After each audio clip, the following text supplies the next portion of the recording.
Здравейте! Добре дошли в ден 6. Портала на избора. Има един момент, в който повече не можеш да отлагаш. Момент, в който усещаш, че не можеш повече да се побереш в старата си история. А новата версия още няма име. Тогава се отваря портал. Но този портал не е външен. Той не е и осветен. Не е и напълно обезопасен, защото е различен от всичко, с което си свикнал до момента.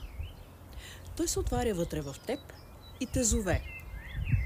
Изборът да го прекрачиш не е избор за сигурност. Не е и гарантиран успех. Да, знам, че търсиш 100% гаранции и затова следваш чужди авторитети. Някой да оттъпка от твоя път и просто да те води за ръчичка стъпка по стъпка като малко дете. Накрая обаче разбираш, че чуждият път и чуждият успех просто не е твоят. Никой не може да бъде теб, да има твоите силни страни и точно твоите слабости. Това не е избор да светиш с отразена светлина. Това е избор да бъдеш този, който си наистина. Не можеш да бъдеш чуждокопие и да бъдеш успешен и щастлив едновременно, не и за дълго.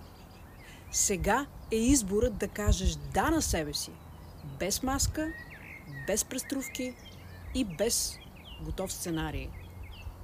Да, аз съм била на мястото, на което си и ти в момента. С титли и постижения, но без време за себе си и за семейството си.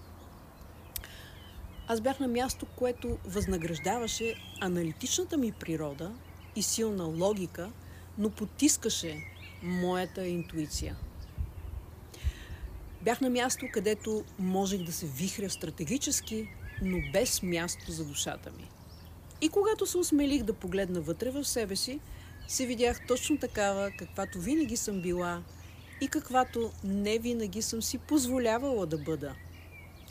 От това място се роди програмата "Открий своята суперсила и реализирай". Но не като рецепта, а като пътна карта с въпроси, които отключват, с пространство, което държи, и с инструменти, които подреждат и обличат в слово смътните ти познания. С мен до теб. Ако усещаш, че този портал се отваря и вътре в теб, знай, че не си сам. Твоето "да" няма да бъде самотно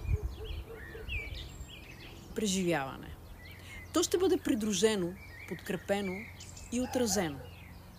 Това е избор за вътрешна цялост. Може би днес е твоя ден да избереш, да прекрачиш и да се върнеш към себе си.